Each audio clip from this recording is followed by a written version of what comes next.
Welcome to the deep dive. Today we're really getting into what it means to be human and, how education plays a role in shaping that. Absolutely. We're tracing the journey of humanism. Right, from its ancient philosophical beginnings through all the modern challenges it faced.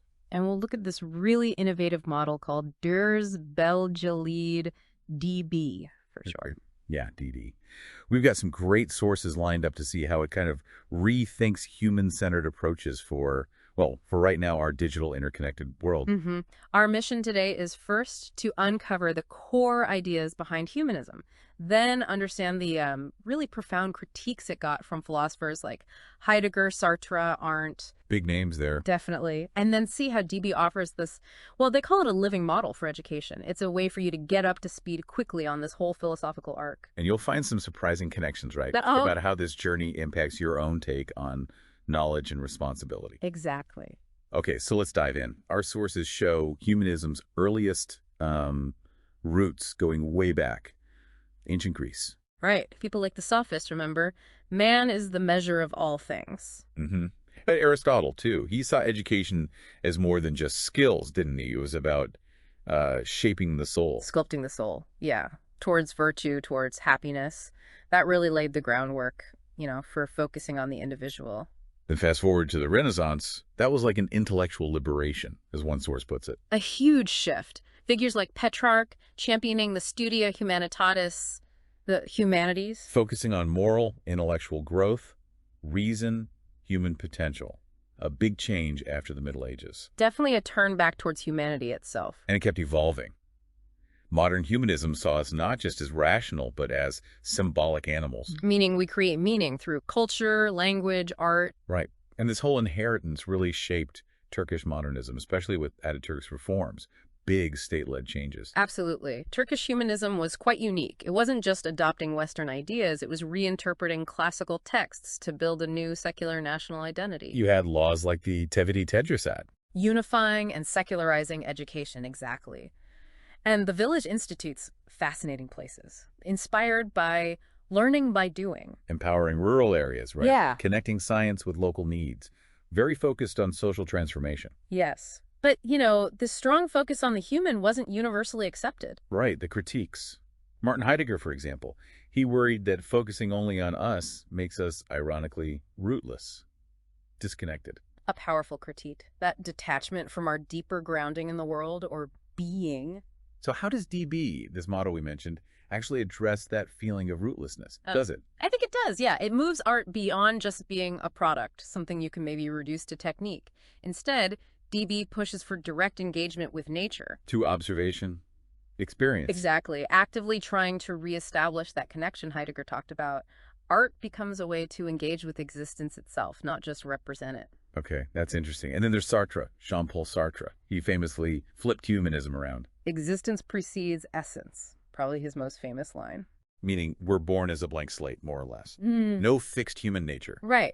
We create our essence through our choices, our actions. Radical freedom. Which sounds great, but it comes with immense responsibility. You are what you do. So how does DB connect with that idea? Well, it really puts it into practice, I think. It shifts students away from being passive listeners. To being active, like researchers, creators. Precisely. Questioners. The flexible structure lets students shape their own learning paths. They're literally constructing their understanding, their being, through doing and experiencing.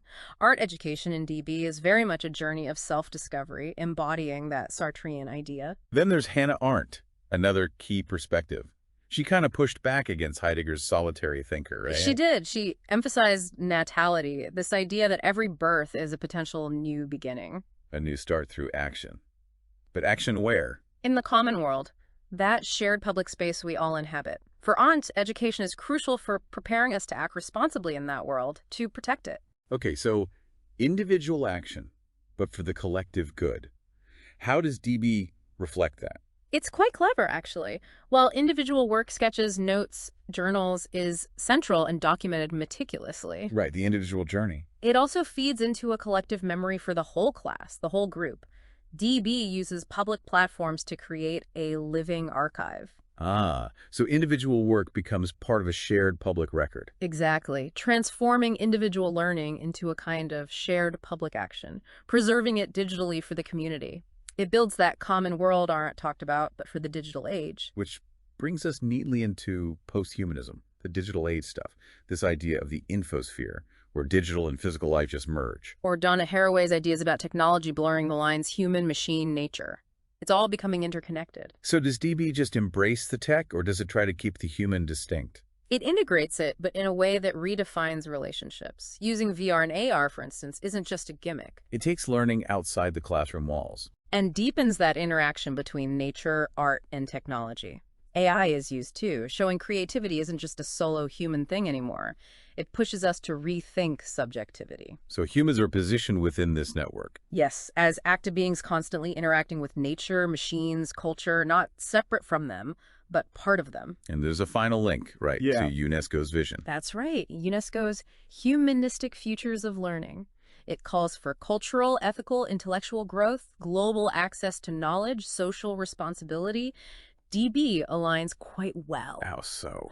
Well, while it's rooted in that specific Turkish humanism history we discussed, that spirit of transformation... It offers a practical model for that global vision. Exactly. Through things like the Living Archive on digital platforms, it embodies UNESCO's ideas of openness and porosity, local solutions having global relevance. It's a really unique roadmap, local yet potentially universal. So let's bring it back to you, the listener. We've journeyed from ancient Greece to the digital age, seen humanism critiqued and reimagined. We saw how humanism started with reason and the individual, got transformed in Turkey, then radically questioned by Heidegger's rootlessness, Sartre's freedom, Arden's common world. And we saw how Ders BELGELİÐİ tries to weave these complex ideas together, learning as an experience, documenting it, sharing it, using tech not just as a tool, but as part of the interaction. Uniting that Turkish spirit of social change with a global vision for learning's future. So here's the final thought.